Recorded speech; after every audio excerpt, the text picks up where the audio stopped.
So today we'll start with a very important aspect of psychoanalysis called technique. Technique deals with how to do therapy in the room and what are the concepts related to that process. What are the do's and don'ts? What increases efficiency? What is absolutely a taboo? And what is preferred? Right? So all these things are covered by the area called technique. Often we feel that it is just an interaction with two human beings and we bring our normal behavior of everyday nature to the therapy room, and that is not what is expected, because the therapy situation has been deliberately created for a purpose. It is not a natural situation, it's an artificial situation, and we have created that artificial situation in order to achieve our purpose of better therapy. So it's a purposeful creation of an artificial situation which has been tried and tested over 100 years now. And the improvements, all of that is covered under the word technique. Essentially, it is nuts and bolts of operations. Okay, how do you do psychotherapy? One of my teachers used to offer a course once. It was titled How to Become a Psychotherapist.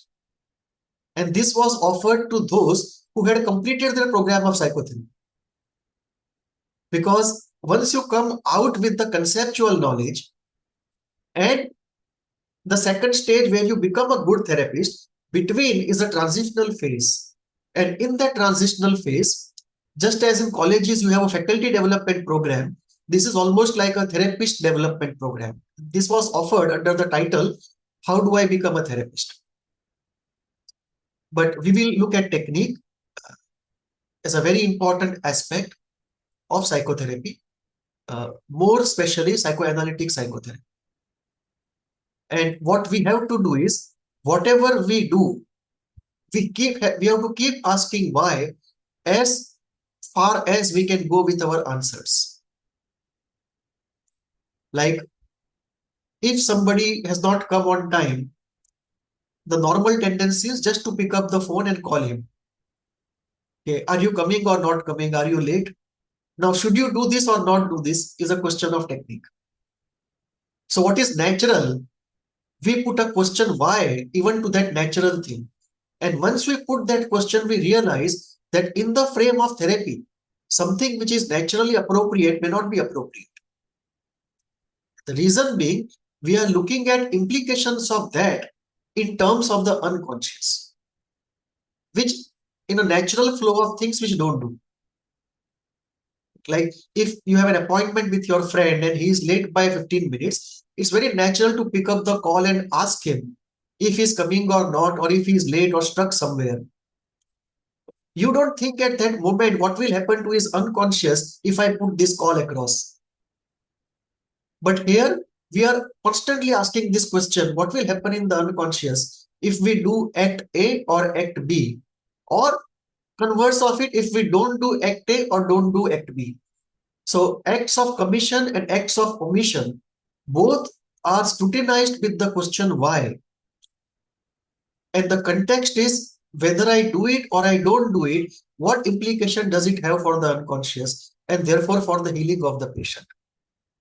So this is the flavor in which the discussions on technique go ahead. So let us start with it.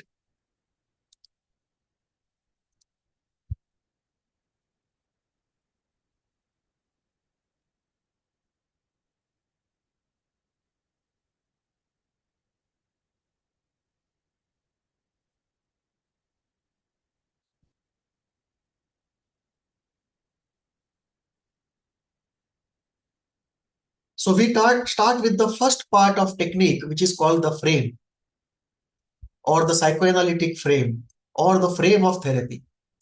But the frame within which everything is happening is the framework.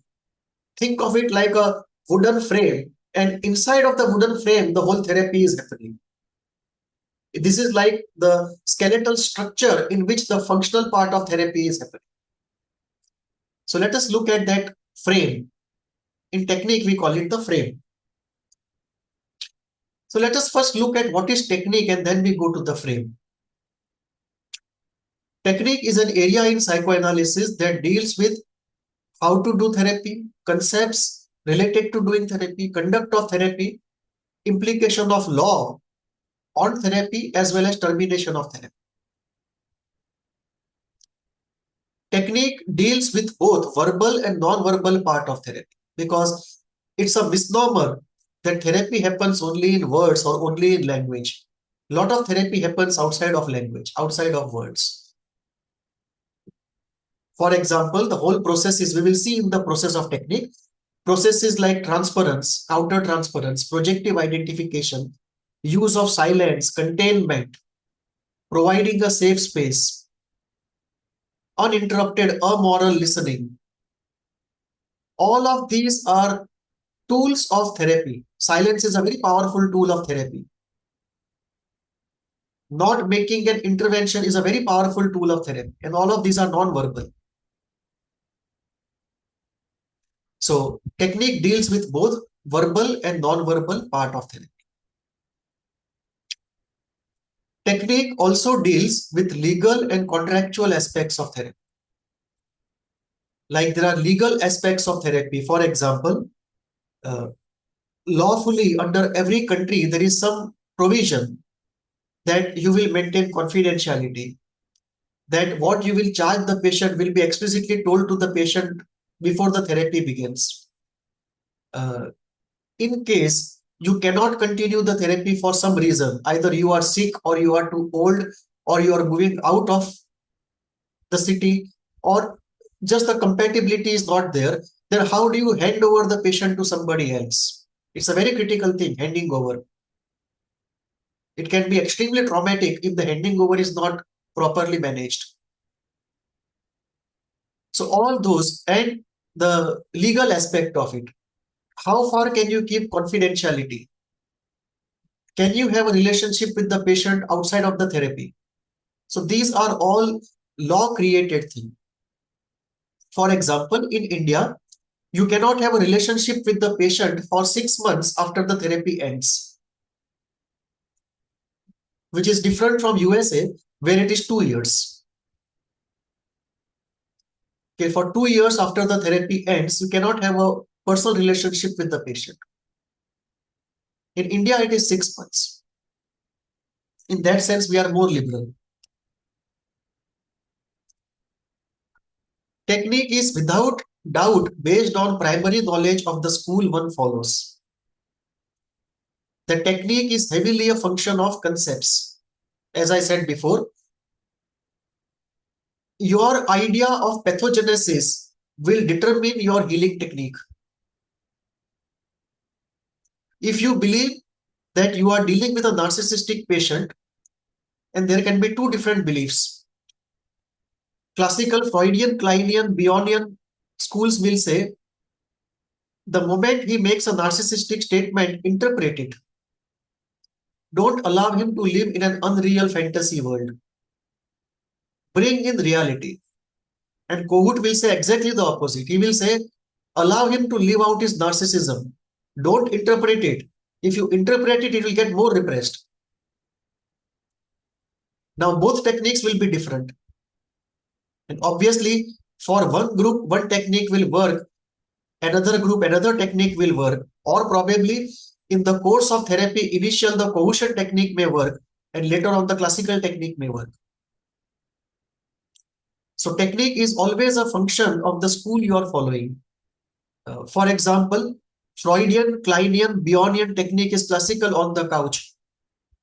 The patient lies down on the couch and the therapist is sitting behind him, invisible to him. Whereas Jung preferred on the chair face to face. ISTDP prefers on the chair face to face. So what are the pros and cons of either approach? Which patients are best suited to either approach? These are questions of technique. Technique is an area where skills, both verbal and non-verbal, are precious. Technique also creates a common ground for the profession of therapy.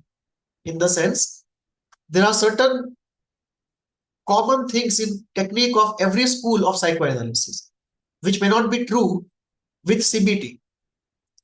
But within psychoanalysis, to be, and I have to put ISTDP out of psychoanalysis for this particular point, to be non-directional, to hone on ambiguity, to be amoral, acritical, all accepting listener. This will be common to most techniques of most schools of psychoanalysis. ISTDP will differ. ISTDP will prefer a directed approach than a non-directed approach. So ISTDP will not say allow the unconscious to choose its road. ISTDP will say I'll tell you how to choose that road, because the unconscious will use the freedom of free association as a defense. So ISTDP believes that free association can easily be used as a defense, and then it will be at the service of pathology and not service of healing. But other schools in psychoanalysis will believe that free association and the freedom are primary to allow the patient to speak what he wants to speak, feel what he wants to feel, so that healing happens. So different schools will have a different take on certain things. Technique differs from school to school.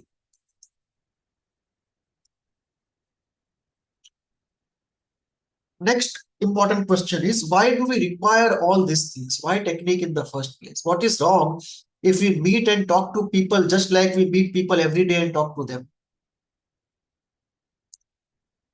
Freud found in working with patients that if you look at all human relationships, they essentially are variations of three generic templates. The first template is parent-child. And this is very parallel to Lacan's discourses. The first template is that of parent-child. Second is of teacher-student. And third is of between two friends. And all other relationships are like permutations and combinations of this. You can think of three primary colors, red, blue, and green. And then all other colors come out of mixing these colors in different ways. That kind of logic exists here. And Freud found that neither of the above three, which are natural and regular in our everyday life, produces good results for healing. And that's very obvious. If this could produce good results, there was no need for therapy. So Freud found that this regular natural modes of interaction did not produce good results for therapy, and therefore there is a need to design a specific kind of relationship which is more efficient in producing results for therapy. And that new specific kind of relationship is what is called the therapist-patient relationship. And once you say that I have to create a new kind of relationship because the existing ones are not working, then you have to start with nuts and bolts of that new thing. Okay, what will be the features of this new relationship? What will be the framework? And that framework in which the therapist works with the patient is called the frame of therapy.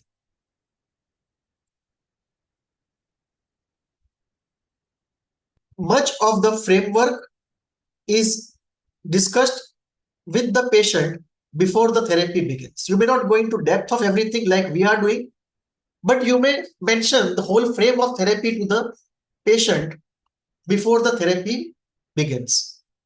Some countries have it a compulsion that you should mention all of this in a contract. So some countries make it compulsory that you enter into a contract with the patient before the therapy begins. Now this will have do's and don'ts on either part. What are the do's and don'ts for the therapist? What are the do's and don'ts for the patient? And what will happen in the therapy room every time the patient comes to see the therapist? Now the framework is the frame within which therapy happens. Technique covers two things broadly. One is the frame, and second, what happens within the frame. So what is the frame? Is the structural part of therapy. Therapy operations. When you talk of therapy operations, the structure is defined by the frame, and what happens inside the frame is the functional aspect of therapy.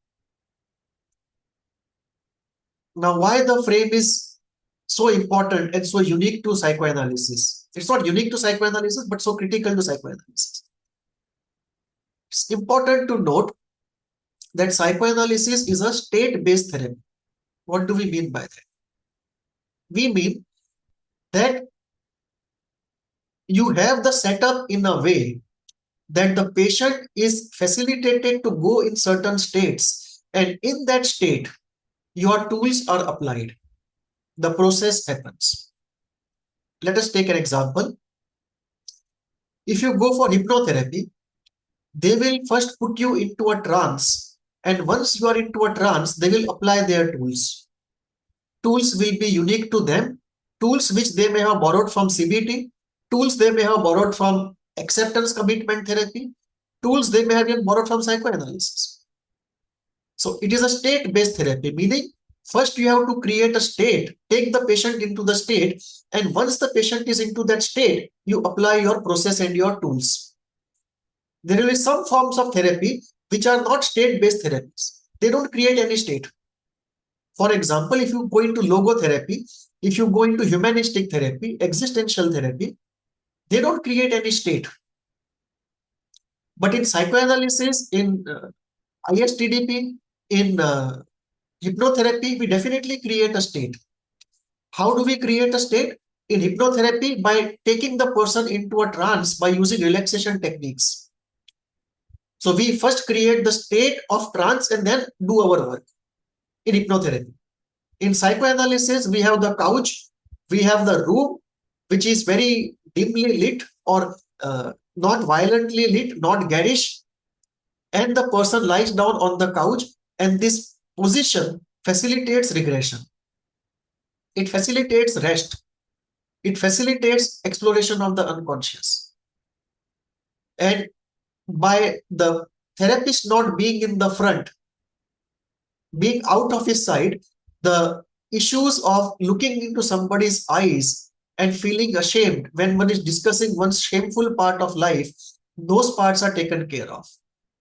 And it also facilitates feeling like one is held by some parent figure. You feel a sense of holding on the couch. So we are creating the state by the therapist not being in the line of sight, by putting the person on the couch, by asking the person not to act out anything. And the couch is such that you neither go to sleep nor you are awake. It is neither a chair nor a bed. It is facilitating regression into a restful state. It is not to put you to sleep. So you should be relaxed enough to regress, but you should not fall asleep. So that is the way the couch is designed. So we are creating this whole atmosphere in terms of do's and don'ts, as well as the very interior decor and the position of the therapist and the lying down of the patient. This entire paraphernalia is creating a state in the patient in which then we apply our technique and tools. So we are a state-based therapy.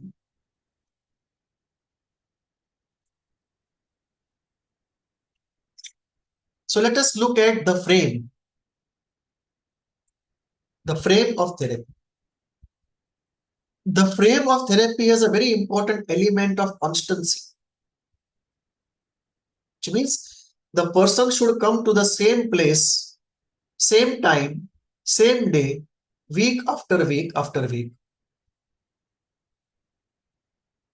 In psychoanalytic psychotherapy, it is not casual to change your room. You cannot see the patient in one room today and the second room tomorrow. It's very necessary to have the constancy of the space.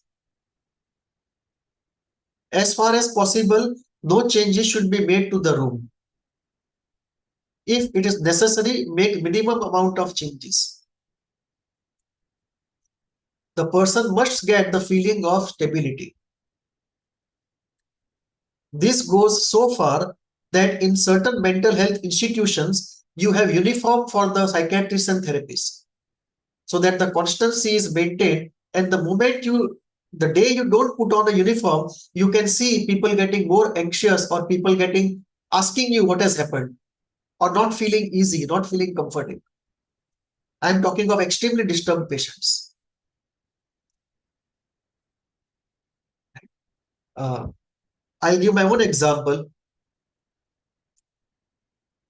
At one point in time, I had a very old laptop and I used to do online work through that old laptop. So the camera was very hazy. It was not clear. The other person could not see me very clearly. It was very old camera, very low resolution. Then I shifted to a desktop with a second standalone camera. And suddenly my face was extremely clear on online thing. And the patient complained that this is something very disturbing and anxiety provoking. Why have you changed your PC? So even in an online context, the change is thought of as catastrophic by many who are extremely disturbed. So constancy of space is very necessary. The couch is designed in a way so that you don't fall asleep and you are not fully awake as you are on the chair. It is to facilitate regression. And there is a lot of difference in couch-based therapy and face-to-face. One group of patients find couch better, another group of patients find face-to-face better.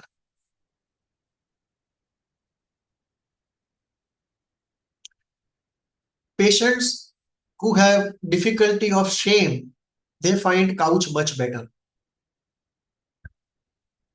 Patients who feel the regression is so high that they feel disintegration inside, they don't like the couch. Even if you put them on the couch, they will sit straight on the couch and ask you to do it on the chair, because the couch will induce so much of regression that they won't be able to tolerate it.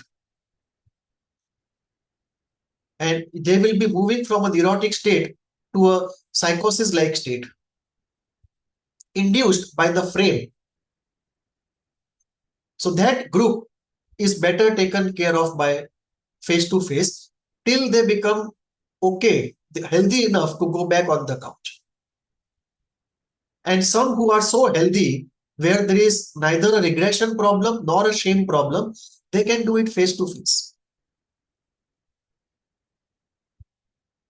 If face-to-face is like a more stricter test, that if you can do it face-to-face, you can do it in anonymity much better. Like if you can feel your anger face-to-face, it will be much easier to feel it incognito. It's a more demanding way, face-to-face. Jung had a different idea. Jung felt that this regression was not at the service of healing, but it was causing more pathology.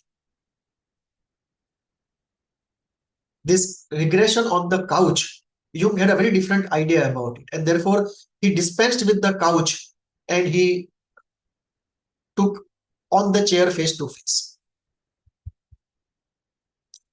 In technique like ISTDP, there is no option, because if you want the patient to feel that kind of anger in his striated muscles, you can't do it on the couch. It has to be on the chair.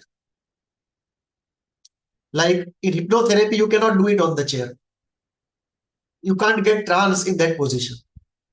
It has to be relaxed. It has to be inclined to some degree.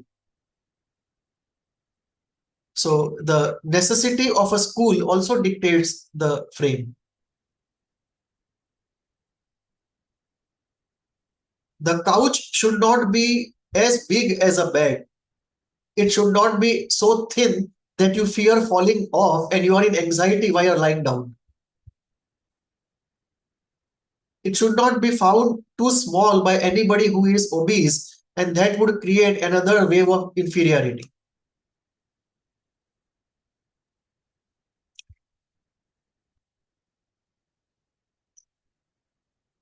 Second element is of time. What the time has to be fixed, and the classical analytic technique prescription is even if the patient comes late, the ending has to be as scheduled.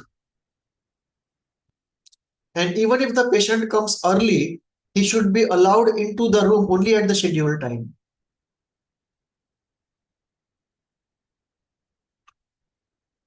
Second, the time should not vary. The classical psychoanalytic formulation was 50 minutes of a session. And the reason was Freud wanted to smoke a cigarette every 50 minutes. He was addicted to it. And in his life, he went multiple operations in the oral area because of difficulties of that smoking. So he said 15 minutes, but most therapists now, they use either 45 minutes or 1 hour. I prefer 1 hour because travel time is so long now in the cities that there is no point in traveling 2 hours for a 45-minute session.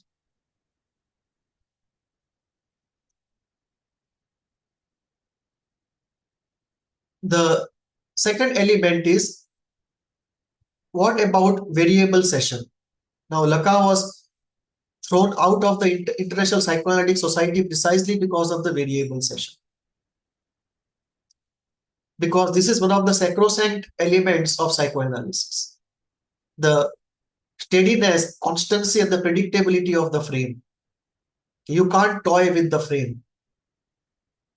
Inside the frame, there is more flexibility, but the frame itself is sacrosanct.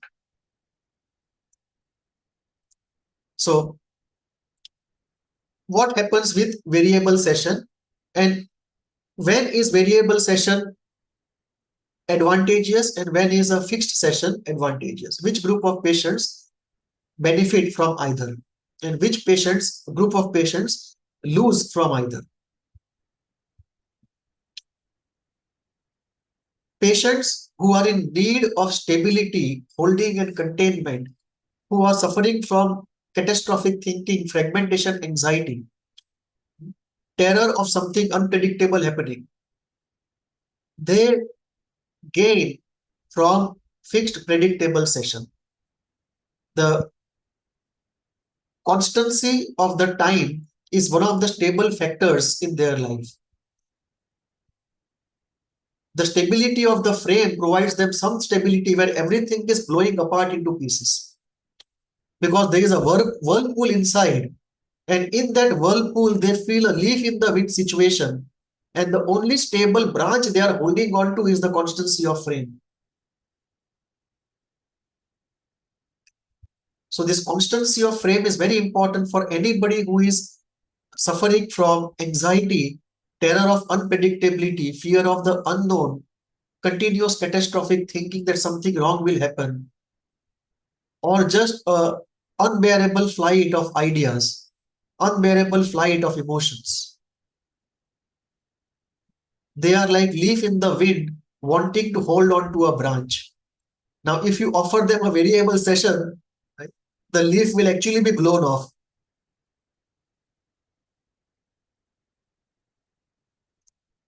In psychosis, often this is very important. When the person is extremely fragile and regressed, this may be the only constant he is holding on to.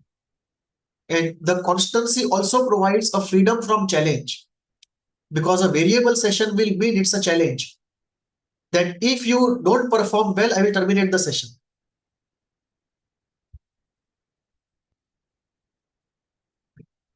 And that termination can also be interpreted as rejection or abandonment.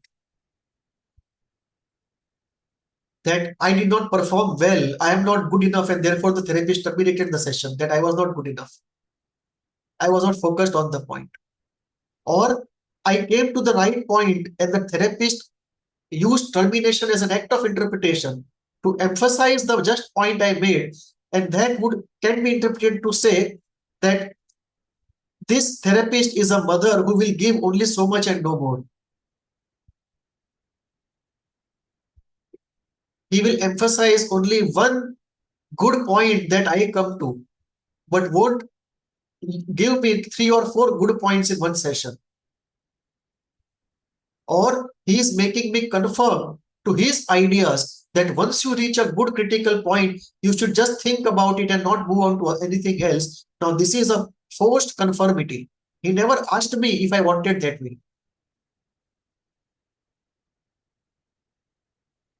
Another element will be the commercial part of it in variable session.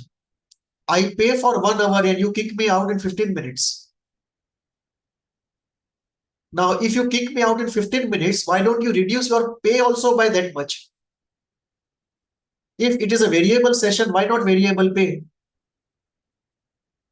Why should I foot the bill for your decision? So this will be the ideas against. Now, who will benefit? Any person who is using too much diversion as resistance, he will benefit. If he is neurotic, not psychotic, he will benefit from variable session, that he will be forced to give up those resistances. Second, this is in terms of reducing the session. Variable session can be both ways. But normally we talk of only reducing the session. Actually, we should be talking about both, even increasing the session. Increasing the session will benefit a group of people who are with dependence. They want human contact. They don't want it to be so commercial that 1 hour I have paid for and I'm out. There's nothing non-transactional about it. They are craving for something non-transactional. So when you take money for 1 hour and if you go on for 1.5 hours, they feel much better. They feel much better in that for that extra half an hour, because this feels like a real, genuine relationship which they want. So a variable session on the side of increase in the length of the session is very good for those with dependence. It is very good for those who cannot come more than once a week, because we should remember psychoanalytic frame has been created in the context that the person was coming to analysis 3 to 5 days a week. Freud always had it 5 days a week preferably, and if not, at least 3 days. Anything less than 3 days per week is not psychoanalysis at all. Now time has changed. Nobody has time and money to come 3 days a week or 5 days a week, and therefore probably we need much longer sessions. So it will benefit those who are coming only once a week or twice a week, and you see that the session is ending in terms of time, but he has just come up with something very important. And many people have this knack that they come up with something important just about when the session is about to end. And classical psychoanalysis tells us, don't worry about it, it will come up again. Just end the session and follow the frame. But when you have only one session per week or 2 sessions per week, then it may be worthwhile in case of some patients to allow a few more minutes. Third, when the patient is coming after a long interval. So what happens is, when you start therapy in the initial first sessions, few sessions, you are just emptying out yourself, all that is inside. And after some time, when you cool down, you are really going inside. Initially, it is evacuation and then it is inner journey. So if somebody is coming after a very long time, he will need a long session to evacuate everything. And then from the next session, you can begin the real work. So there, the variable session helps. If you are following something like ISTDP, then a 45-minute session or 1 hour session is not adequate to navigate past the defenses. You are doing the heavy lifting of bringing out difficult emotions. So that may require 2 hours, 3 hours, even 4 hour sessions. Like one of the very prominent persons in that area, when somebody from other city is visiting him, he keeps only 2 sessions in one day, one pre-lunch and second post-lunch, 4 hours each. So that 4 hour session is also a session. So in that case, it is a fixed session. It's not a variable session, but a very long session. But let us say in ISTDP, you have reached 2 hours and you have worked through the resistance and now you feel you are really getting into something. In the ISTDP framework, the insistence on constancy is not so high. You can talk to the patient, can we go on for half an hour more? And indirectly, it also means, can you pay me for half an hour more? And if the patient agrees, you can change the session length. In that sense, it is far more flexible than classical psychoanalysis, where the session length is a constant. Then please. Some psychoanalysis takes this solid stand regarding the time duration. It is to do with the processing of the unconscious. Is there some research or some criteria for which that 40 minutes to 1 hour maximum is the only time one should go deep dive into? Yes, it started off with Freud because he wanted to smoke and he could not endure more than 50 minutes. So it was his addiction. So that started not as a scientifically researched thing, but as a convenient thing of a person. Second, Freud found that if you carry on for a long time, it does not give additional benefit. That in one session, by and large, what has to happen can largely happen within 45 minutes or 50 minutes. Extending session does not give us proportionate profit in terms of the uh, mileage we cover in healing. There is research upon this, and it says that extended sessions don't really help if you look at gains in healing per unit time extended. So by and large, people believe that 40 minutes to 1 hour is the optimum. So many people follow 45 minutes. I personally follow 1 hour because of a reason I said.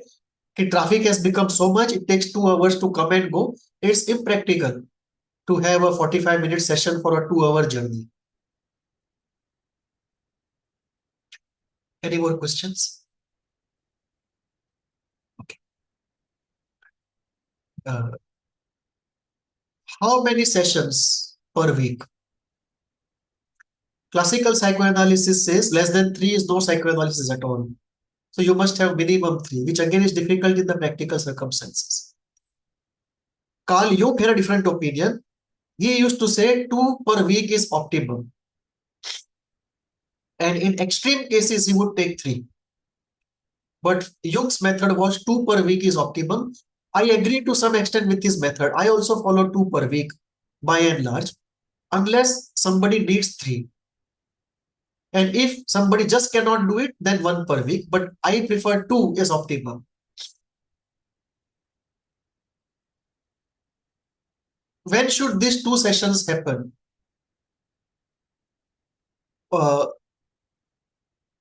if you want very high intensity, then you can have him have 2 sessions or 3 sessions, continuous 3 days. But if that intensity is not desired and you want the person to assimilate the things and he cannot take that intensity, then it's better to give a 2-day gap between the 2 sessions or 1-day gap between the 2 sessions. So I prefer 2 sessions a week separated by 2 days. So what I do is I do Wednesday and Saturday offline and Tuesday and Friday online. 2 days of separation.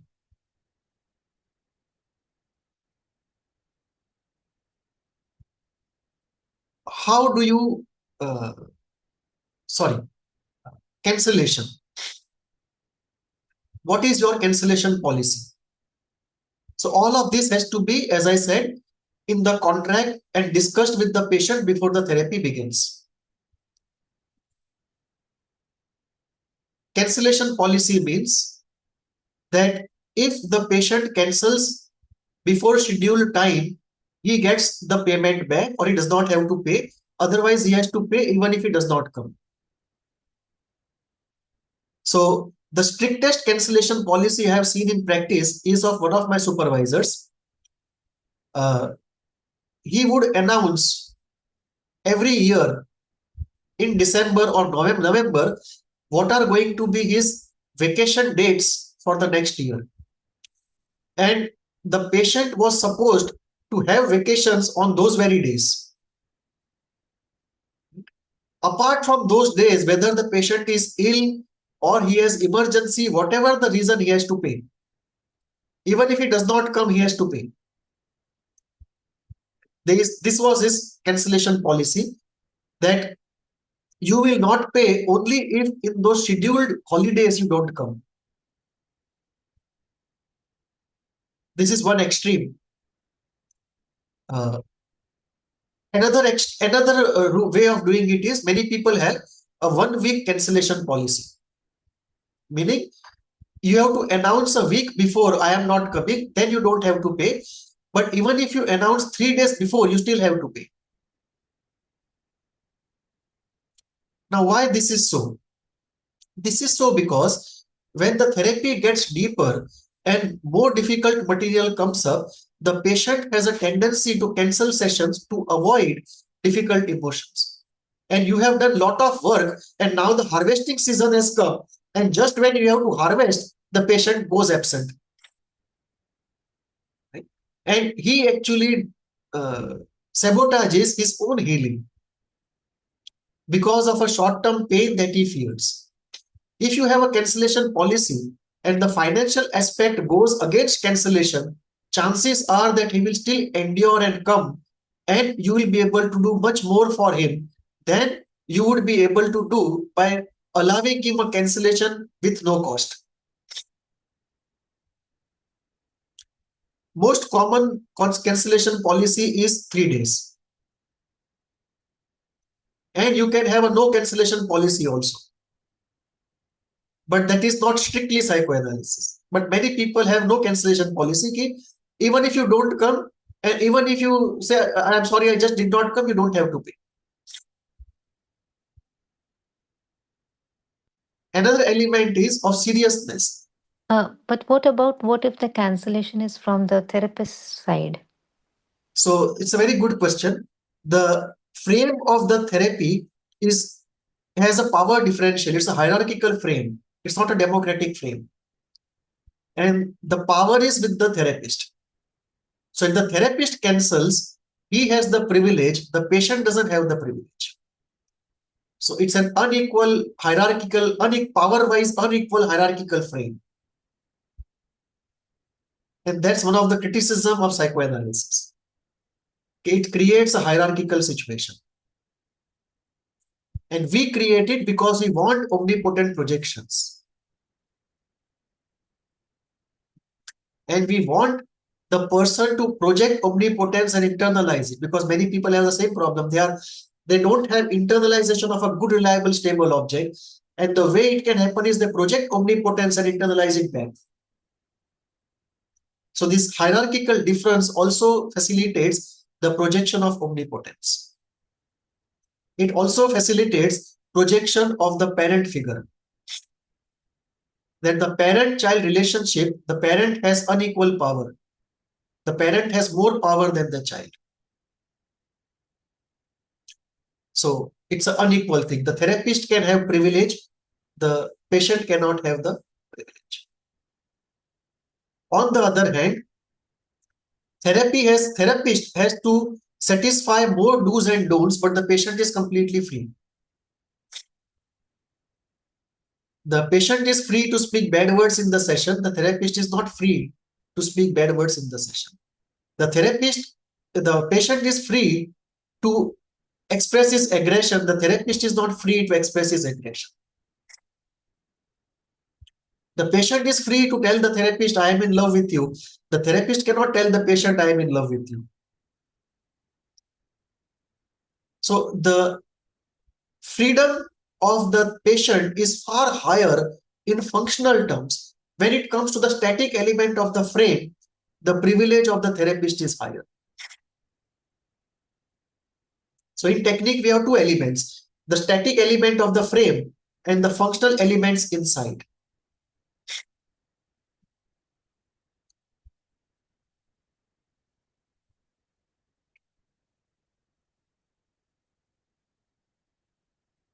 Some people come and say, cancel the cancellation policy, right? And practically, it is becoming increasingly difficult to enforce this because people say, why should I pay if I don't come?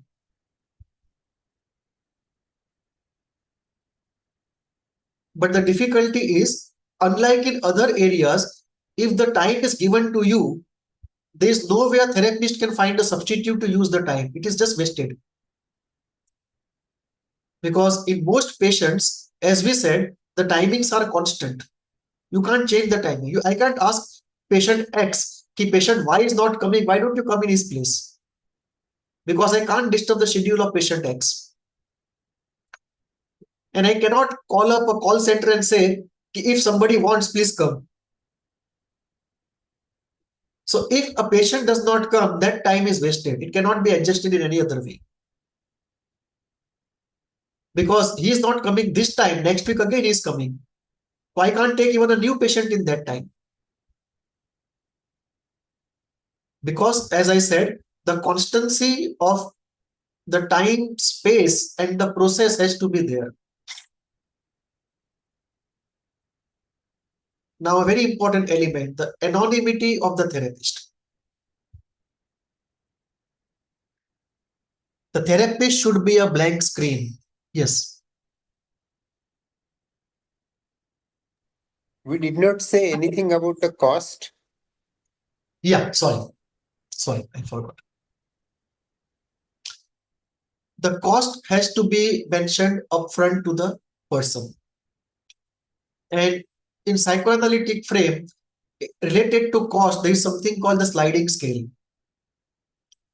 Sliding scale means there is a regular cost and then you reduce the cost for those who cannot pay the regular cost. It should never be free. The person should never feel obligation that he is being given a free service. Otherwise, he won't feel empowered to speak what he wants to speak, feel what he wants to feel to heal himself. So regardless of how less money you take, you have to take money, even if it is 10 rupees. Because that by doing so, you are signing the contract for responsibility. In free, you can say, even if I don't perform, it's free. I mean, what do you expect in free? But that is not allowed to the therapist. The moment he takes in a patient, he is signing responsibility. And as a token of that responsibility, something he must take, even if it is 1 rupee or 5 rupees. And the patient should also know that it is not free, it is not a hobby, and it is not a charity house.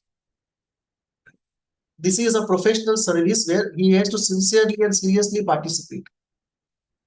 It cannot be a hobby. So once that is there, the sliding scale is very important. Now, the therapist has his own issues. For example, in this profession, you cannot do more than 3-4 sessions a day. Unlike a physician, I can't see 50 patients a day. So I have to earn from 4 patients what the physician earns from 50 patients. And therefore, the cost per hour goes up. So between our compulsion and social welfare, we find a common ground. And what we do is, we have a sliding scale and we reserve certain sessions per week for low income population. That if I am doing say 12 sessions a week, I reserve 3 to 4 sessions for those who are financially challenged. Some will be at full fee, some will be at 75% fee, but somehow I balance. This has been a perpetual problem in psychoanalysis, that if a modality of treatment is outside of reach of 80% of people, then what kind of healing method is it? And nobody has actually found an answer. One answer was group therapy. That if I do 7 people in a group, then my cost is distributed to 7 people. It becomes suddenly affordable, especially in countries like India. The difficulty there is of confidentiality and shame. So I innovated on that, how to do it online using WhatsApp, maintaining confidentiality and yet having low cost. So we had a trial experiment. Bhavna was a part of the group where we tried out a pilot, how to do group therapy on WhatsApp, maintaining confidentiality, that everyone buys a second SIM and does not announce his name and joins by that SIM, which is not given to anybody else.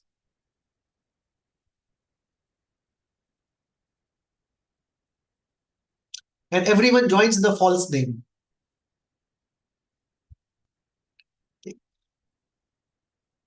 So this is related to the cost. Another element of cost, the therapist cannot take anything from the patient apart from the fees. You cannot ask the patient to use his contact to facilitate some work you have. You cannot ask the patient to get you empaneled in the company he works. You cannot ask the patient to get you more patients. You cannot accept any gift from the patient. Why so? Now this brings us to the unconscious analysis of otherwise a normal thing. I'll give an example. One of my patients said the emotions were just not coming out. So she said, "Can I paint? I like painting." I said, "Very good. Do it. And send me pictures of it. So get an idea of what is happening in the unconscious by interpreting those paintings." She said, "Fine." Kept sending pictures, and occasionally we had sessions. So the pictures gave me a very good idea of how to conduct the sessions. Once she came to Ahmedabad and she brought those paintings and she said, "These are 12 paintings. I want you to keep 3 of them."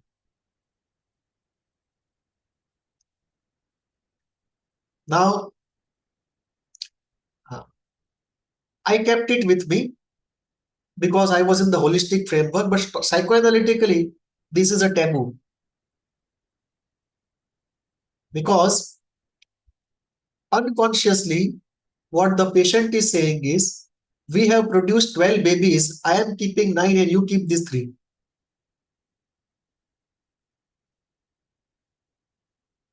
Another example, this is a taboo. Like uh, a patient has a birthday and he brings 2 pastries. And the moment the session ends, he says, "It's my birthday." Classical psychoanalysis says you just say, "I see." You don't say happy birthday. Classical psychoanalysis, very Puritan. You don't say happy birthday.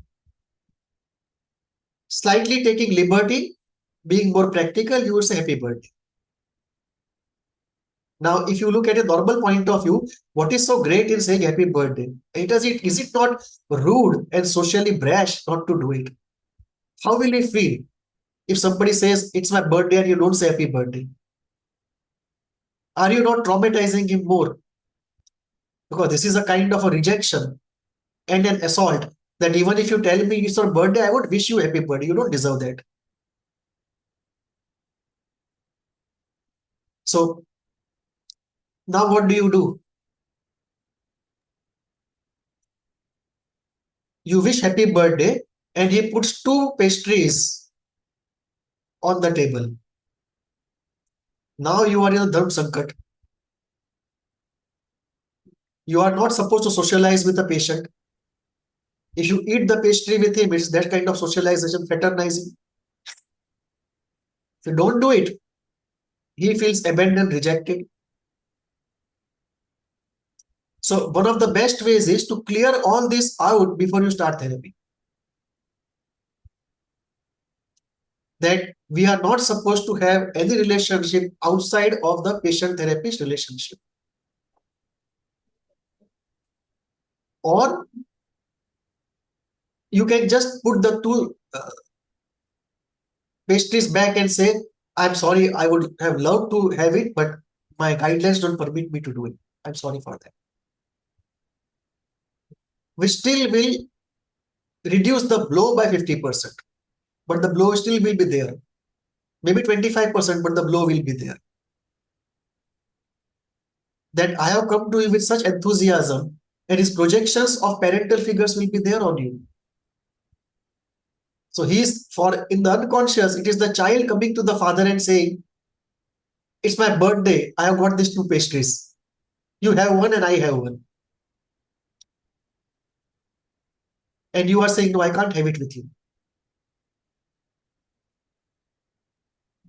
So this is a difficult thing. In one therapist, it happened. The therapist felt that both these pastries were for him. So he put it in his bag and walked away after the session.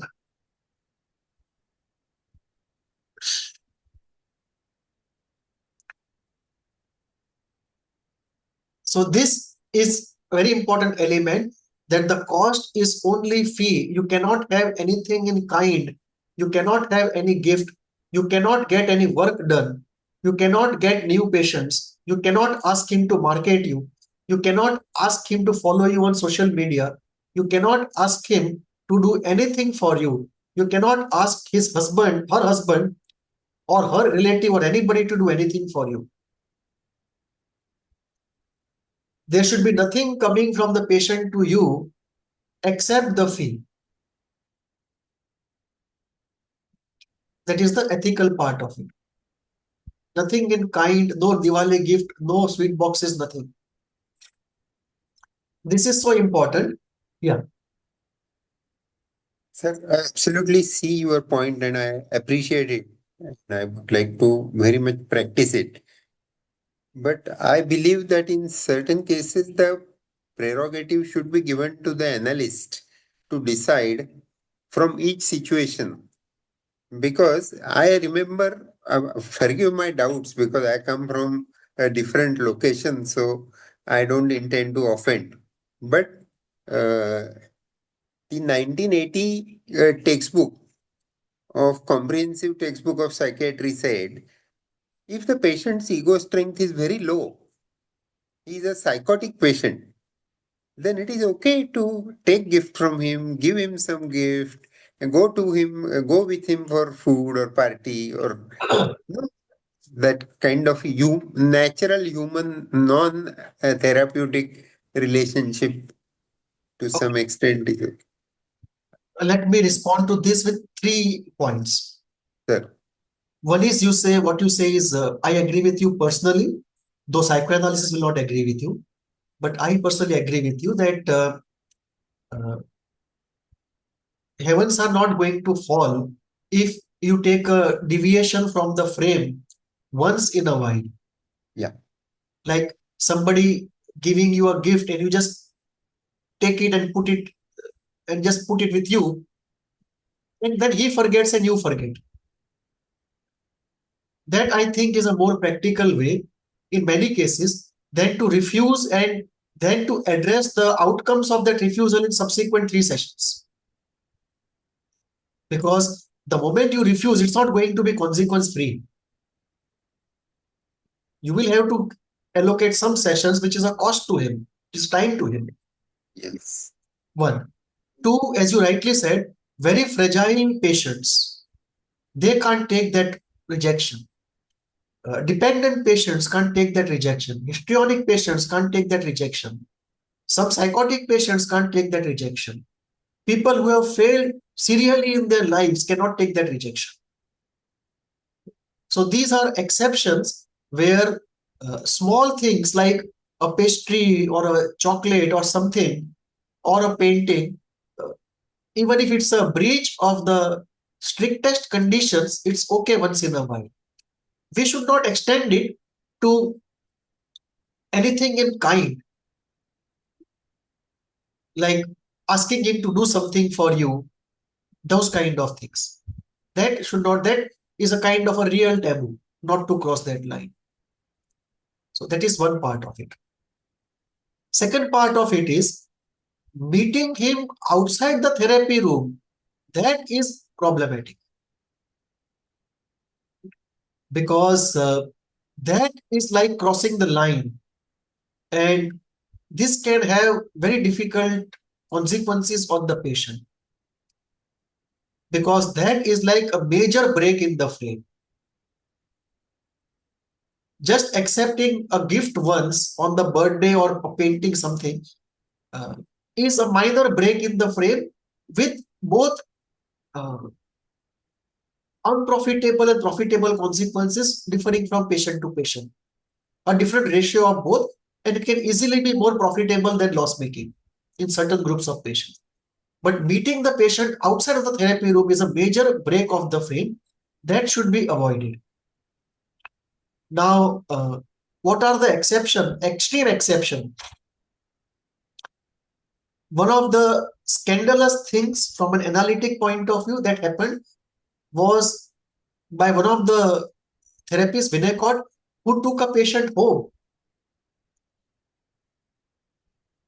because he thought that might be necessary. Maybe I don't know details of the patient, whether he was alone or extremely suicidal or whatever it was, but that was kind of an extremely scandalous thing to do in the history of psychoanalysis, to take the patient home. So meeting the patient outside of the room is something that is a strict no-no. That will be fine if you are practicing behavioral therapy. Because in behavioral therapy, the therapist has to be with the patient in a behavioral situation. Yeah. He actually guides the patient. Yeah. If you are practicing the tantric way, then the guru has to be there. If you are practicing CBT and the B part of CBT comes up, you have to be there. If you are practicing logotherapy, you have to be there. But if you are practicing psychoanalytic thing, then the frame says no. That is one part of it. Coming to the anonymity of the therapist.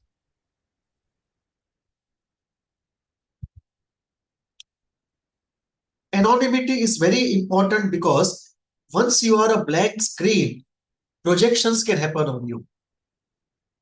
It may be of the nature of displacement, it may be transference, or it may be a movement of projective identification.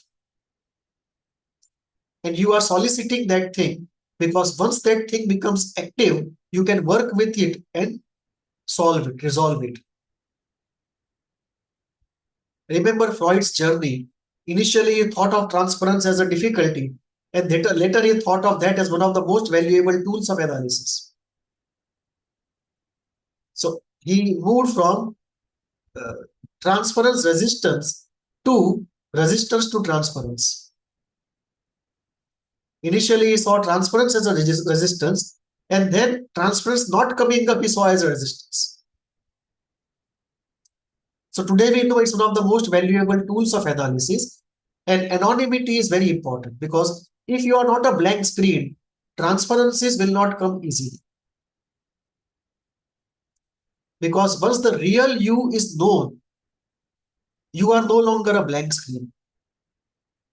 What will be solicited will be based on the content of what you are as the patient knows you. So blank screen is very important. Now, this is a very important topic. How far should you be anonymous, and how far actually can you be anonymous? In the city condition, you cannot be anonymous to the point that nobody knows that you are a therapist. You cannot be anonymous to the point that he does not know your name. You cannot be anonymous to the point that your economic status is not reflected by where you live or where you practice. You cannot be anonymous to the point that the interiors of your home gives the patient an idea of your choices and your economic status. You cannot be anonymous to the point that the way you dress and your degrees in education and the way you speak tells the patient something about your past. So you cannot be anonymous on this point. So how far can you be anonymous? You have to be anonymous to the point that you don't discuss yourself with the patient. The session is about the patient, not about you. So you don't do self-revelation. That is anonymity. You don't get into discussion like, what would you do if you are in my place? So you have to tell the patient it's your therapy, not mine. We can't discuss this question. Or you tell me what to do.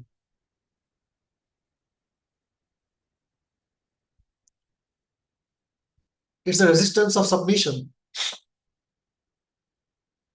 That I don't want to take a decision. I don't want to consider the factors affecting the decision. You tell me what to do. That if I decide what to do, anxiety mounts. I am not good enough comes in. Anxiety mounts, and I don't want that anxiety. You tell me what to do.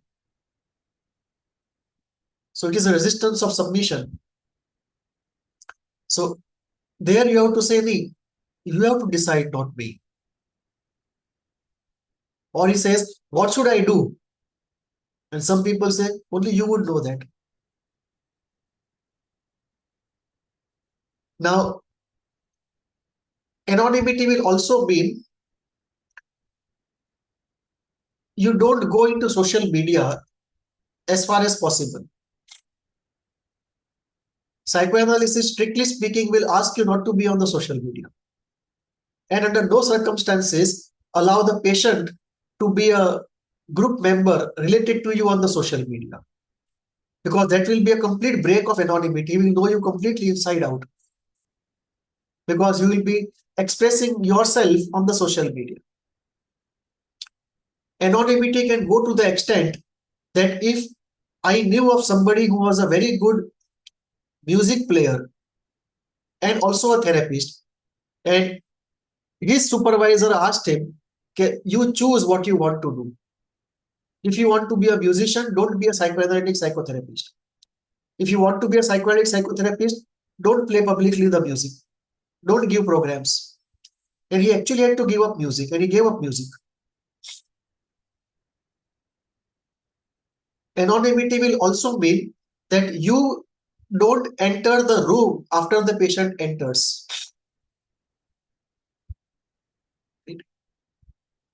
He should not see you anywhere outside the room. You should not be seen opening the refrigerator, taking a water bottle, and the patient is standing behind you, and then you say, oh, please come. So you should be ready in the room before the patient comes, and you should leave the room only after the patient leaves. Never get in the lift along with the patient. Never go in the basement to fetch your car along with the patient. Let him go. After 10 minutes, you go. That is your anonymity.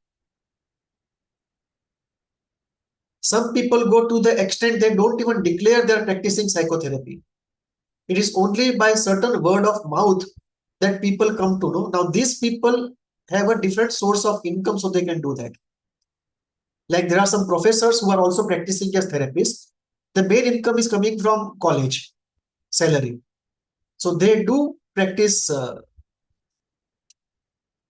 therapy, but Nobody knows it unless you find them in conferences.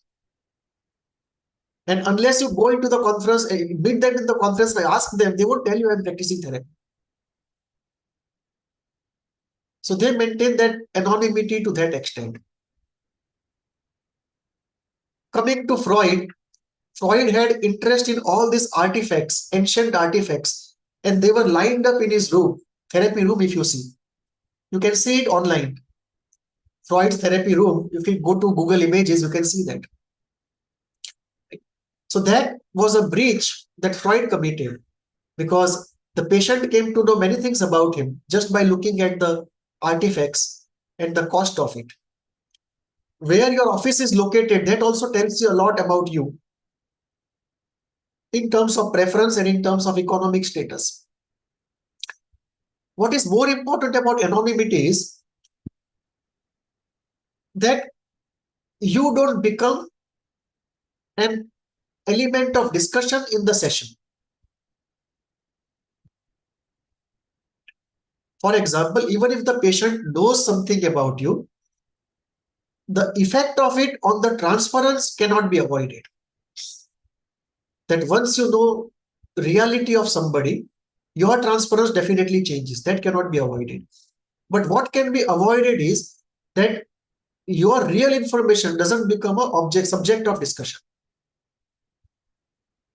And therefore, the anonymity of the therapist is very, very important.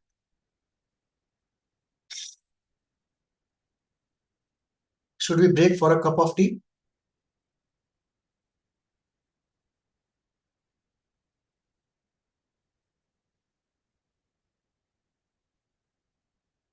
Or should we continue as you wish? I said, if possible, we should break. If not, whatever everybody says, I will follow. So we don't need a break, but how far are we going, sir? Till what time? Tell me. If we're already tapering, then we don't need to break, no? Fine enough. Then we continue till Yeah. what? 4:30? Yeah. Okay. 4:30, sir. Okay. Yeah.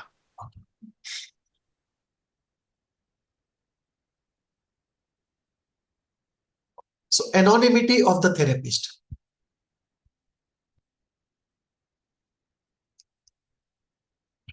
Now, how it gets practically compromised.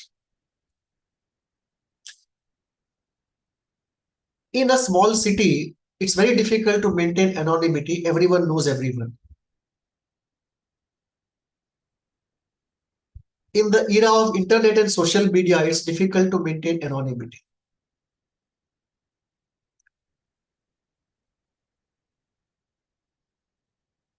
In conferences, in social functions, we bump into each other. Now, the ideal psychoanalytically is that if you meet somebody in a social function who is your patient, you should leave that function.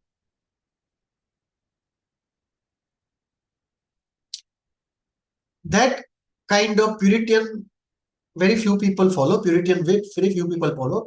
What they do is they avoid eye contact and talking with the patient and being in the eyesight of the patient. That is what people follow. And as quickly as possible, they move out. Now, this will also have bearing on my attending Madhusudan's program. Some of my patients have enrolled, so that has created a Dharma Sankat for me. So this is the component of anonymity. Having a common friend is also a disaster.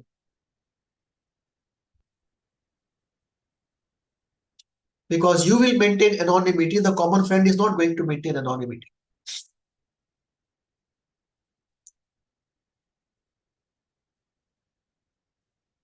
One of the reasons for this is, one of the outcomes of this is, we don't do therapy of people we know. Because people we know, we can't maintain anonymity. We are already known. As a good practice, we should also not take more than one person from a family.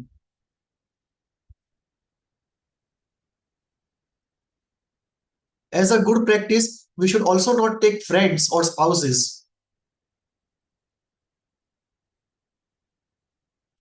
You will be torn between two people. So you should never take spouses, boyfriend, girlfriend, people from one family, two close friends. Sir, unless it's couple therapy or something. Yeah. This psychoanalysis part of it. In couples therapy, there is no way. I mean, it's a different way of doing it, therapy. So you have to have both of them together. So psychoanalysis does not work in a group, in a couple. Correct. Okay. You can have psychoanalytically informed therapy, but not pure psychoanalytic therapy.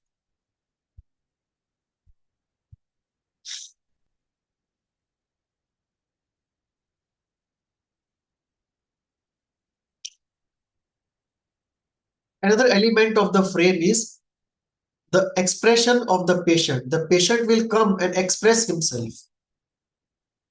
If the patient consciously refuses to say, I will not tell you something about my life, you can't do anything about it. And often patients use this by being silent. They make you feel helpless. And this is a projective identification of helpless. It's a communication that I am feeling helpless, and they make you feel helpless by not saying anything. That's a very different thing. But as a continuous thing, if across sessions and sessions he does not say anything, then you have to tell him, okay, if you don't say anything at all, a couple of sessions is fine. But if it's a pattern going on for months, then I can't help you, because I can help you only if you say something. If you just want to do therapy only in silence, it's not possible. You can have a mixture of silence and words, but you cannot have not have words. Or if the patient is doing it out of sarcasm or out of non-cooperation, then also you have to bring it to the patient's notice. Unless you do sincere expression, how will I know about you and how will I help you? Let me give two examples. One as an exception and second as a rule. One patient, she would go to the therapist and she was herself training to be a therapist. As a part of her training, she went to the therapist, but she had fragile narcissism. So the frame itself was too much for her. But it was compulsory, because if she did not do 2 years of therapy, she would not get the certificate. She had to be, wanted to be a therapist, so she had to do it. But fragile narcissism, so the moment she went on the couch, it was so discomforting. She did not say anything for a couple of sessions, and then she would start singing songs. And initially the therapist thought that maybe it is a way of the unconscious expressing. So let me try to find out what is the common theme of these songs. What is the unconscious which is hidden behind these songs, and so on. Later on, I realized that this is actually a way of resistance. That she is not saying anything poetically. She is just using it not to say anything at all. So the speech was a resistance. It was a dysfunctional speech.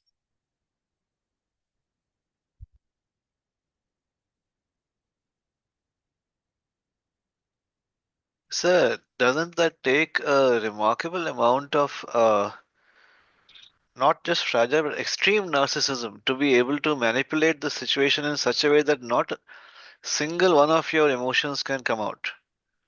True. Yeah. That is absolutely true. Okay. Absolutely true. It takes enormous amount of manipulation and narcissism, and the person had sociopathic traits. What you say is absolutely true.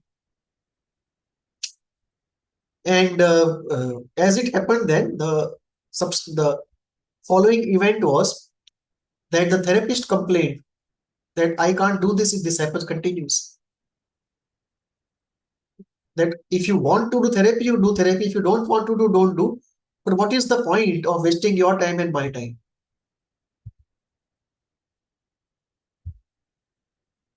So then it was reduced from 3 days to 1 day. That was the maximum she could take. And why I know of this is because she came to me complaining about it. That I don't feel comfortable there. I don't want to do it, but I have to do it. What to do? I said, what is the problem? And she said, I believe in God. I believe in destiny. I believe in different 5 sheets of the human body. I believe in all that is there in Indian spirituality. And I'm afraid that he will dismiss it completely. And that is the only strong belief by which I am hanging. It is like I am about to fall into a valley and I'm holding the only rope, and the rope is the rope of belief, and he will ask me to give up that rope. How can I give up that rope? Because his belief is the only thing which is sustaining me. And he calls it unscientific, orthodox, something. I'll be just shattered. I don't want, therefore, to discuss anything because it will come to it, I know. It will come to the only rope I am hanging by. And I don't want a discussion to go there because, and therefore, I don't want any discussion at all because I know it will go there. So then I said, it's completely up to you. There is nothing in psychoanalysis to disprove what you are saying. If psychoanalysis does not accept it, does not accept it. That's an axiomatic thing. That has nothing to do with the truth of it. Your axiomatic beliefs have nothing to do with the truth of anything.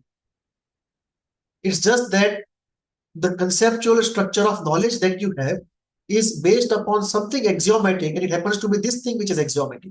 That's it. So there is no way your belief has any certificate of truth. And that is true of all schools of psychoanalysis and all schools of anything in social science. In fact, even hard science. That the foundation always is of belief. It is not proved. And I told her about Wittgenstein. Wittgenstein used a very good statement. He says, the justification of the most justified stands itself unjustified. That you can never prove the axiomatic foundation of anything. That always is a belief. Because to prove axiomatic foundation or disprove axiomatic foundation of anything, it will lead you to theory of everything. And nobody has a theory of everything. So after this conversation, she felt rehabilitated that her beliefs were accepted, validated, respected, and her right to hold them despite psychoanalysis not believing in them is a sacrosanct right. That nobody has appointed psychoanalysis as a savior of humanity or to preach the absoluteness of anything on anything. She felt good, and then she carried on for 1 day per week. And it led to a lot of discussion. Okay, what kind of training is this? This is no psychoanalysis at all. Created a different set of arguments pro and against, and everything went on. But anyway, this was one example of expression of patient. Another example, one of my supervisors told this example. It was his patient. The patient would come and be on the couch and say nothing. And at scheduled time, he would get up and go away. So initially, he thought this was resistance. Went on and on and on. Every month he would pay, but do this thing. So then the therapist asked him, I have started feeling guilty. What I am taking money for? Why are you paying me? You are not saying anything. I am not saying anything. What is this happening? He said, don't worry about it. I'm feeling better.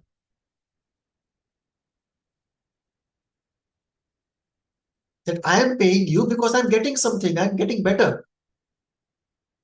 Don't worry about it. Then he came for some few more sessions and then he started talking.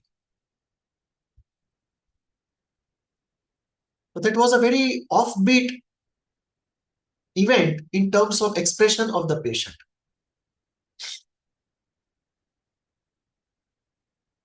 So expression of the patient, it's a very important thing. And of course, we tell the patient upfront that you will say whatever comes up with as little censorship as possible, and then I can work with you. And occasional non-expression silences or not saying anything for 1 or 2 sessions is perfectly okay. But it is our skill that if we make the patients feel safe, the expression will be opened up. And the way the sessions go, initially therapist has to do a lot of talking because it's completely new. The whole frame is new to the patient. And you are new, the place is new, the process is new. So initially you have to do more talking because the patient will feel very awkward if there are silences. Slowly, the patient starts doing more and more of talking and you start withdrawing. And then you slowly get him comfortable to silences. And then you start using silence as a tool in many ways. As a tool to provoke a soft crisis, as a tool to enable the unconscious to leak out, as a tool for facilitating containment, as a tool for allowing the patient to internalize peace and silence and relaxation, as a tool for facilitating peace. You are saying something. Okay. So this is the expression of the patient. This is something where many people get afraid that you provide freedom and the patient starts expressing, and deeper the articulation of oneself goes, at some point it will go from the neurotic element to the psychotic element. And that kind of expression of the patient makes the therapist very, very uncomfortable. And most people don't go that far. They limit it to the neurotic sphere. But if the therapist is good enough, trained enough, knowledgeable enough, containing enough, safe enough, he will facilitate the patient to go into the depth of articulation of oneself. Even if the statements at a particular depth, after a particular depth, appear disjointed, not coherent and relevant. Not the linkages of thoughts may start weakening. But very few will actually go there. So what is practiced is usually the erotic expression of patient.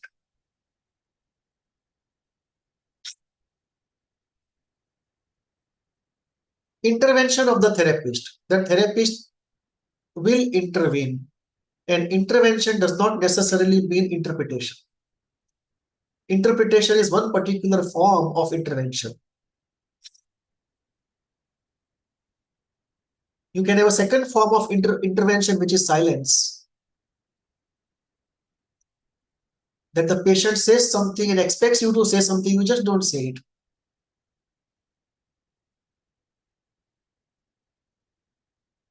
You can have an intervention of silence to build up capacity, because a dependent person will be terrified of silence. He'll be terrified of being judged. The paranoid person will be terrified of silence, because it will force him to look inside. If the thing is happening outside, you go inside, and there this difficult material you get in touch with. It will be difficult for silence will be difficult for those who want to hide their deeper self behind an eventful front. So there will be one group which will have so much eventful things to share with you that you will be lost in those events. Do you know what happened this week? A, B, C, D, E. Do you know what happened yesterday? A, B, C, D, E. And there will be such interesting stories.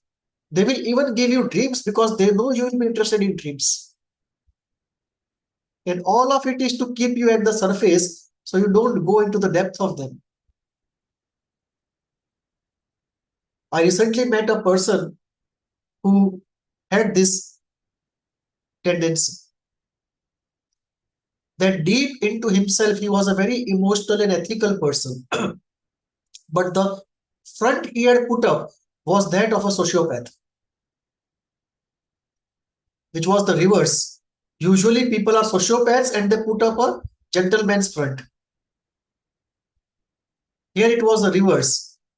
A very ethical, very emotional person putting up the front of a sociopath and doing such activities which are so taboo that you will be compelled to say something and compelled to do something so that he does not do it anymore. You may use confrontation, you may use superego arguments, you may use holding, you may use empathy, you may use joining in, but you will ultimately want him to stop that. I don't know why, as luck had it, I did not fall into that trap. I just did not give much significance to it. It went on and on and on, and it occurred to me intuitively that deeply speaking, he was a very emotional, very ethical, and very noble person. And the moment I made this interpretation to him, he agreed and then never came for therapy. Because he knows he can't play the game with me. This also can be considered to be an error on my part because it looks like brilliant interpretation and the therapy ending. So why would he want to hide that with his sociopathic symptom? Because he was very, very emotional, very sensitive, very delicate. He would be hurt at the smallest of things. So he was covering up his delicate and the ethical part because along with that, high sensitivity was a very deep inferiority. And he was using the sociopathic behavior, one, to cover up that sensitive part that don't dare come near me, I am a rough man. So कहते हैं ना कि behind the Roman armor was a child's heart.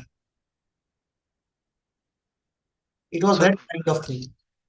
so would this fall into some sort of reaction formation? Yeah. Okay. Yeah. Those defenses were used to put up a front as though he was a rough and tough guy, the criminal guy. Don't mess with me. Keep your distance because he's terrified of not keeping distance.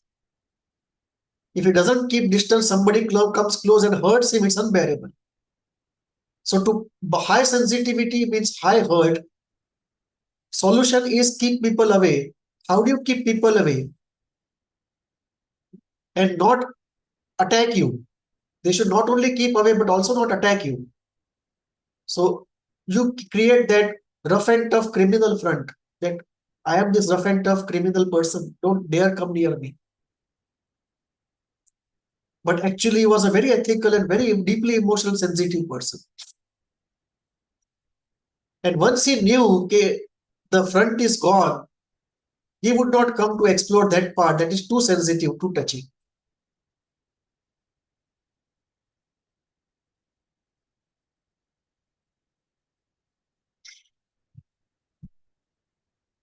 Intervention can be an interpretation. At what depth you make an interpretation is very important.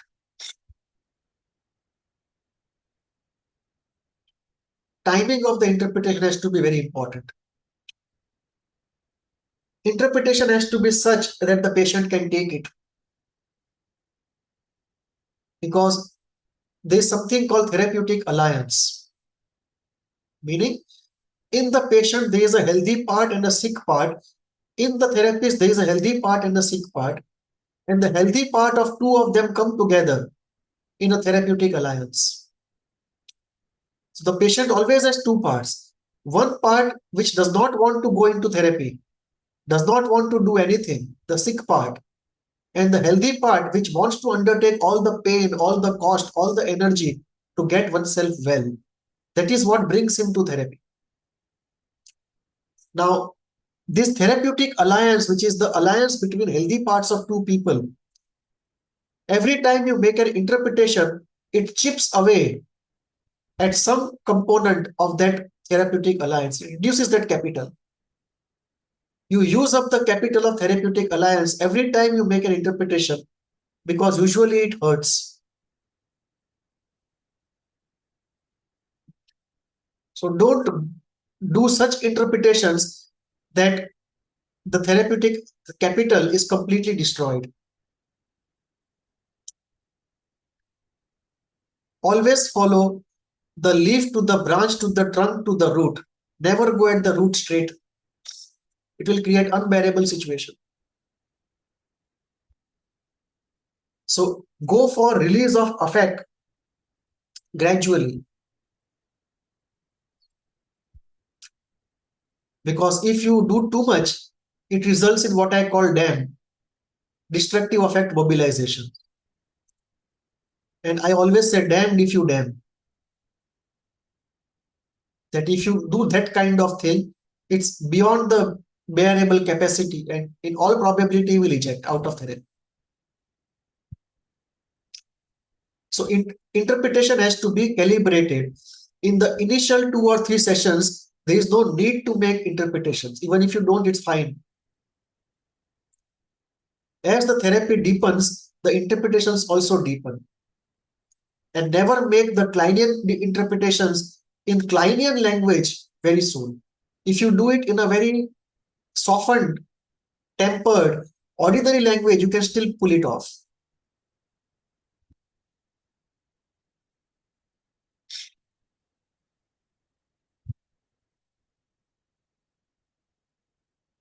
The intervention or the interpretation should be very clear.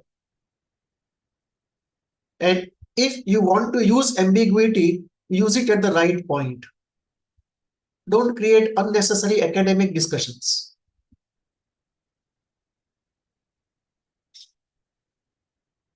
The therapy room is not for academic discussion, it's for healing.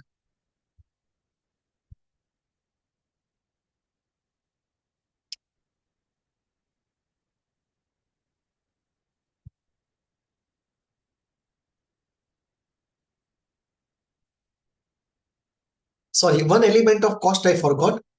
One element of cost is related to the rising inflation. Every year, therapists raise the cost by inflation. So every therapist raises the cost 5%, 10%, something. That is practiced by 80% of therapists, 90% I would say. Some, like Bion, and probably I am also one of them, prefer to maintain the same cost. I consider that to be a part of the frame. So there are people who started with me at 1500. Now I charge 3500, but those still continue with 1500.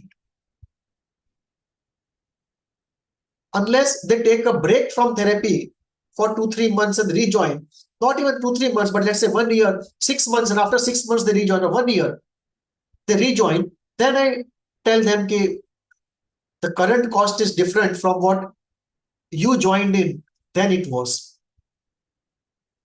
And then I would change, but I would not go for annual increase. And if the therapy continues for years, I would keep the same thing for years. I feel that provides a sense of stability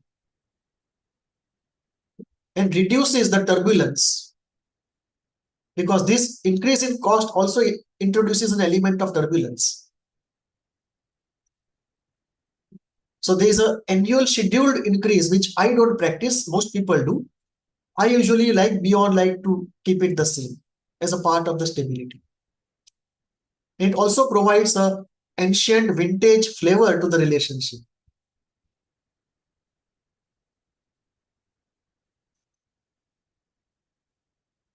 Intervention of the therapist can be of two types: here and now and then and there. Like the person says something that today in my office this thing happened, this person did X. You can say, when he did X, what was your feeling? What did you feel about it? So you are talking in terms of then and there.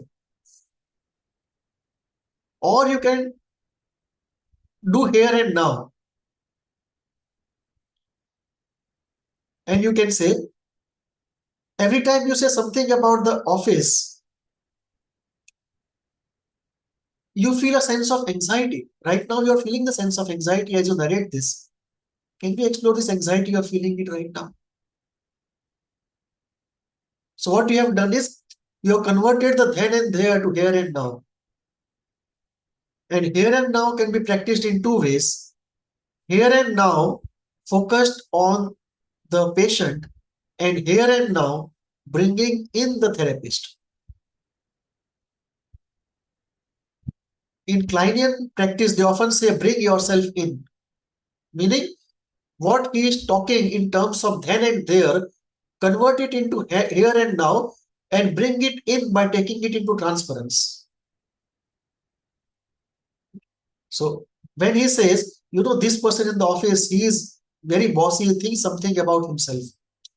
Then the therapist will say, do you want to say that I am the person who is thinking something about himself and I am the bossy person here?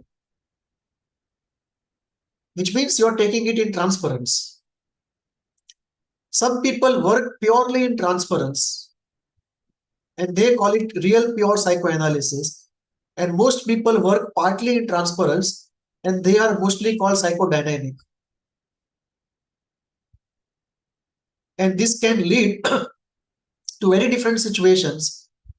We have to be very careful in when to take something in transference and when to take it literally.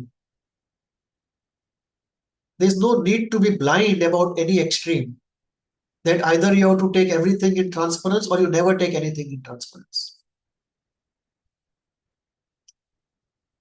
Here and now is seen as threatening by many people. They are comfortable with then and there, but not comfortable with here and now. And here and now, with the therapist bringing himself in, is even more anxiety provoking. So one of the most difficult ways to do therapy is to do it in here and now, bringing the therapist in and working in transference between the two of them. One of the most difficult things to do. And many people will run out of therapy. Sorry? I did not follow the lesson. But isn't it the regular way out when in therapy we always bring it here and now and release that for certain things, certain emotions where there has been isolation or effect or something similar? Yeah. Won't it be helpful actually? Yeah. So I was saying here and now has two parts. Here and now only focused on the patient. And number two, here and now focused on the patient and the therapist both, where the therapist brings himself in and takes everything in transference. For example, in ISTDP, it's all here and now focused on the patient. That when you narrate to me this story, how do you feel anger towards that man in your body right now? So ISTDP is all about here and now. You can have psychoanalysis also here and now, but focus is only on the patient. What are you feeling right now? What are you thinking right now? Here and now, not what you thought there, but what are you thinking here? That is slightly easier than to say what feelings are coming up towards me right now. So if I say what feelings are coming up towards him right now, it is here and now, but I am not in. But if I say what feelings are coming up towards me right now, it is here and now with the therapist is in. The therapist has brought himself in. So it is here and now with the therapist bringing himself in. And here and now without the therapist bringing himself in. So in ISTDP, both the things are done. That initially you will do here and now What feelings are coming up towards him in your body right now? It is here and now, but I am not involved. Later on, I can say, what feelings are coming up towards me right now in your body? Now I am involved. So for the patient, it's easier to express feelings towards somebody who is not present, but difficult to express feelings towards somebody who is present. Now, if everything that the patient says I take in transference, and I say, so when you say this, you mean this about me. At some point, patient will say, why do you think you're so important that I cannot think of anything other than you? Why do you think everything is about you? That will be the extreme difficulty of bringing everything in transference. But as I said, here and now are two types. Here and now without the therapist bringing himself in, and here and now with the therapist bringing himself in. Here and now with the therapist bringing himself in is very good if it works and produces very good result in healing of depression. If the patient can safely express his anger towards the therapist, it's a very good healing. That the safety has gone so deep that he does not mind expressing anger even towards the therapist. Because he knows therapist is not going to feel bad or kick him out or take revenge in any way. But that comes much later. Initially, we use then and there, then here and now, and if at all we get the luxury, here and now involving us. It can be very dangerous. In some cases, never use here and now involving yourself. Because this can easily get somebody entangled in an edible relationship with you. And many times, once you have opened up that area, the person feels so uncomfortable and does not come back. So in many situations, it's better not to open up certain things. But in many cases, it is good to open up certain things. So when it comes to love and sexuality, in the Indian situation, it's very difficult to open up those things and then not have those things come in the way of rest of therapy. So it's better to sidestep till other things are done. Maybe with just a mild passing acknowledgement, without any interest from our side, and making it very clear that the guidelines don't allow.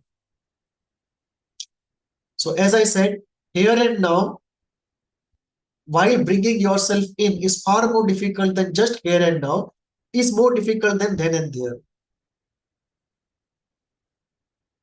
And all of this approaches, all the three will require different kind of language, different kind of tools and interpretations. And over a period of time, you develop that language. But don't rush to get into here and now, bringing yourself in. It may be too much, too early for many people. Bhavna, any question?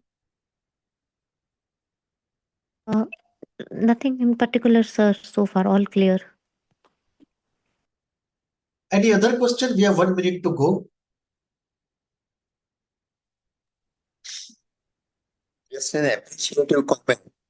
Please. It was perhaps by some famous doctor in the past, Oliver Scott or somebody, who said seeing patients without reading books is like sailing an uncharted sea.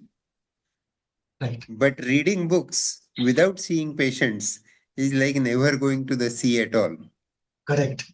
Correct. Thank you for complimenting whatever we do, blue collar job on the in the clinics. Those who are not psychoanalysts, but they get the graceful satisfaction of understanding what goes on where. Correct. So when you are doing ISTDP, when I do ISTDP, I call myself emotional plumber. That all we are doing is to release the blockages in the pipelines of emotional flow. My registrar would call himself an emotional waste paper basket. Thank you, sir.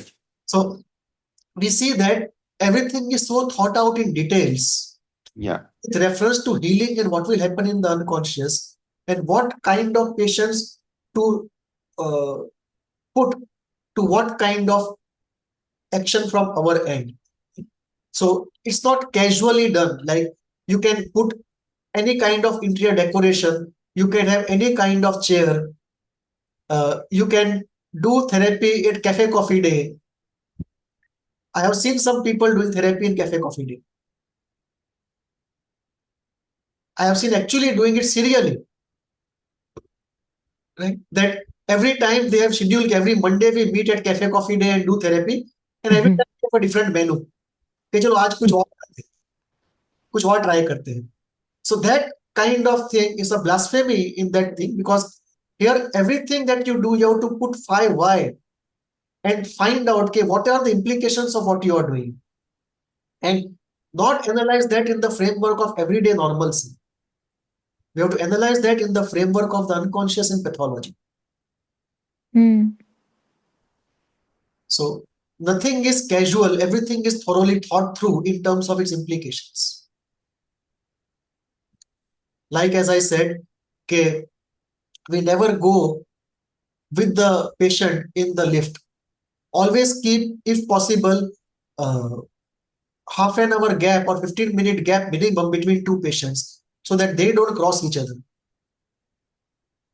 Mm.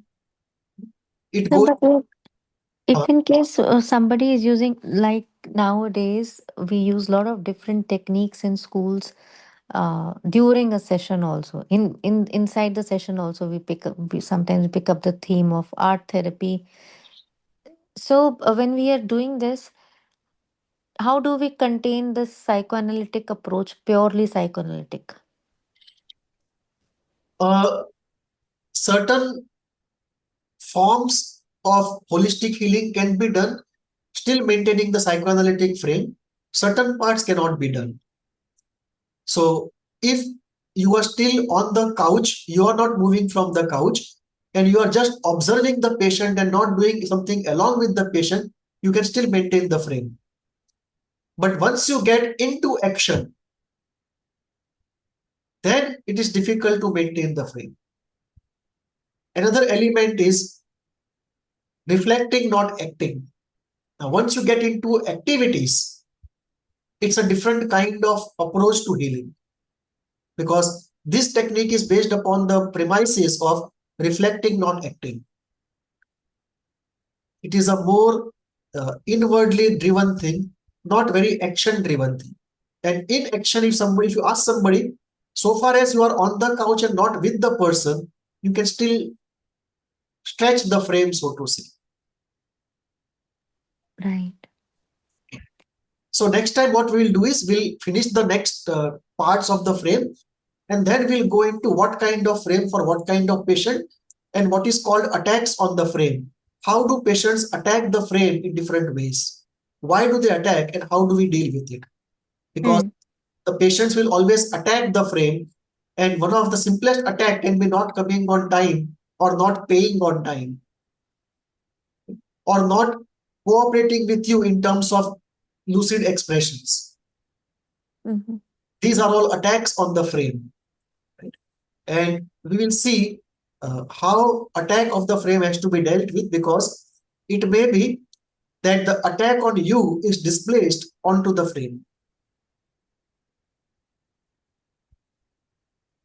And if that is the case, then we have to look at whether the attack on you is because of something you did or is it a transferential displacement of anger from somebody onto you and from you onto the frame.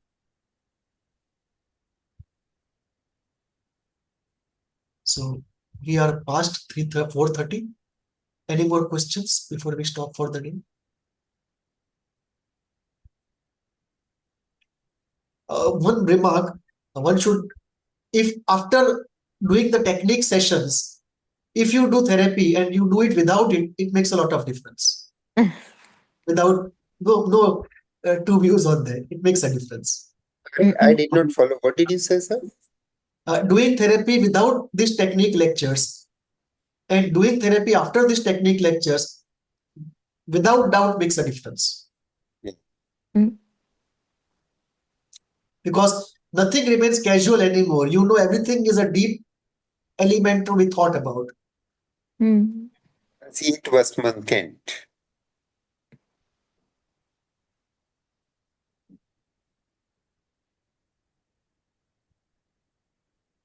Thank you, Just, sir. just one point. Yes, sir. On the time part, what happens if the patient doesn't come on time? Mm. Do you call him or you don't call him? Analytically, you should not call him. Okay.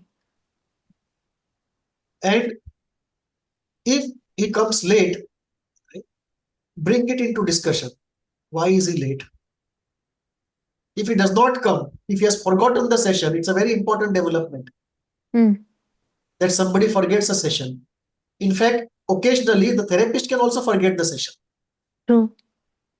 And often that can be because of manic movement on the part of the therapist or a projective identification from the patient that this is my core problem. Everybody forgets me, nobody acknowledges me. Oh. He makes you forget him this session. That you don't forget anybody else's session, but you always forget my session. Mm. So that is something very important. If you forget the session or he forgets the session, it should always be brought into discussion. If he comes late, it should always be brought into discussion. And if he repeatedly comes late, always be brought into discussion. Mm. And you should not pick up the call and ask him if he's coming or not. And if he comes late, you still end the session at the same time. Analytically speaking, practically we may not be able to do it. Mm. Count the hour from where we start practically in India today. But the quintessential analytic stance is you should end it at the same scheduled time, and you tell him that you were late, so that time has been lost. Mm. This is 1 hour which is yours, and you can do anything you want. If you want to not use it, you are free to decide not to use it.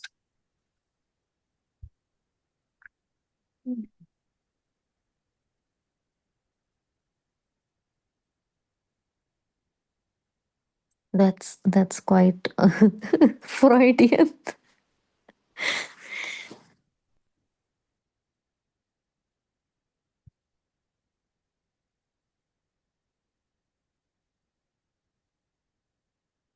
Any questions? Shall we leave first? No. Any questions? Alright. Then should we stop for the day? Okay. Monday, we have a batch get together. Acha. BBS batch. 50 years are complete. Oh, congratulations. I, I don't know. Perhaps this is the last time I'm attending, but I am not sure if I will be able to attend. I will do my best. Uh, Otherwise, I will learn from the video in the next day. okay. Let us see if we can, if everybody else has some other day for next week. It will be a great bonanza for me. Any other day if it's comfortable. Yeah, we can change. Grateful to you, sir. Thank you. Maybe Saturday. Madam? Likewise, sir, we are open for any change for this week. Okay. So let us go and towards Friday, Saturday, settle it. Saturday. Wednesdays and Fridays right now not possible for me, sir. But please go ahead. Yeah. नहीं Saturday is possible for me as well. अच्छा Saturday. We are speaking about this coming Saturday? नहीं Next week. Next week. So that will be 6th of December. Oh, Yeah. mm, Today is 24th. So ours is right. 30th and 1st and spilling on to 2nd. That is our get together. yeah second. Okay, so let us decide it later in the week. Please. Whatever is comfortable to everybody, we can find out 2 hours into that. Yeah. Thank you. Perfect, sir. Okay. Thank you. Thank you, sir. Thank you all. Thank you. Thank you, ma'am.